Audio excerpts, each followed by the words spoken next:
ఆంధ్రప్రదేశ్ ముఖ్యమంత్రి జగన్మోహన్ రెడ్డి ప్రతిపక్షాలు మీడియానే కాదు ప్రభుత్వ ఉద్యోగుల పేరు చెప్పినా ఇప్పుడు కలవరపాటుకు గురవుతున్నారు. ప్రతి నెల 1వ తేదీన ఉద్యోగులకు జీతాలు ఇవ్వలేక ఆయన పిల్లి మొక్కలు వేస్తున్నారు. ఉద్యోగులకు జీతాలే కాదు పెన్షన్లకు సైతం సొమ్ములు చెల్లించలేక సతమతమవుతున్నారు. తమ జీతాలు ఎప్పుడిస్తారంటూ ప్రశ్నిస్తున్న ఉద్యోగ వర్గం ఇప్పుడు జగన్ రెడ్డికి శత్రువులా కనిపిస్తున్నారు. రాష్ట్ర ప్రభుత్వంలో ఎంతో కీలకంగా భావించే ఉద్యోగ వర్గంపై సీఎం జగన్ రెడ్డి ఓ రకమైన అభద్రతా భావాన్ని పెంచుకుంటున్నారు.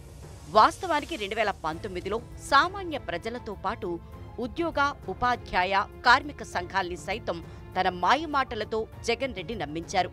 అధికారంలోకొచ్చిన వారం రోజుల్లోనే సిపిఎస్ రద్దు చేస్తానంటూ మురాయించారు.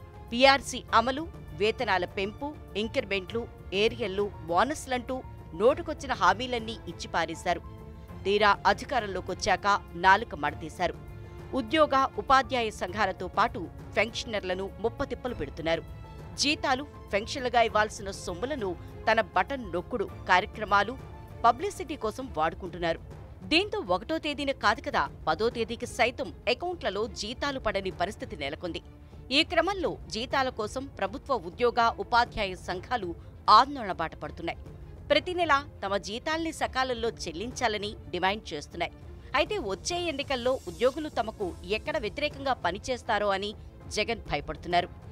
తమకు 1వ తేదీన వేతనాలు చెల్లించేలా తగు చర్యలు తీసుకోవాలంటూ ప్రభుత్వ ఉద్యోగులు ఇటీవల గవర్నర్కు మొరపెట్టుకున్నారు.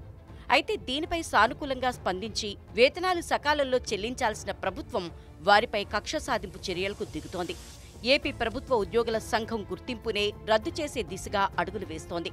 కొంతమందిపై సస్పెన్షన్ వేటు కూడా వేసింది. దీంతో జగన్ సర్కార్పై రాష్ట్ర ప్రభుత్వ ఉద్యోగులు తీవ్ర ఆగ్రహం వ్యక్తం చేస్తున్నారు. 1వ తేదీన జీతాలు చెల్లించటం మాని ఇలా వేధింపులకు గురిచేయటం ఏంటని ప్రశ్నిస్తున్నారు. మాయమాటలతో తమను వంచిన జగన్ ప్రభుత్వానికి వచ్చే ఎన్నికల్లో బుద్ధి చెప్తామని హెచ్చరిస్తున్నారు.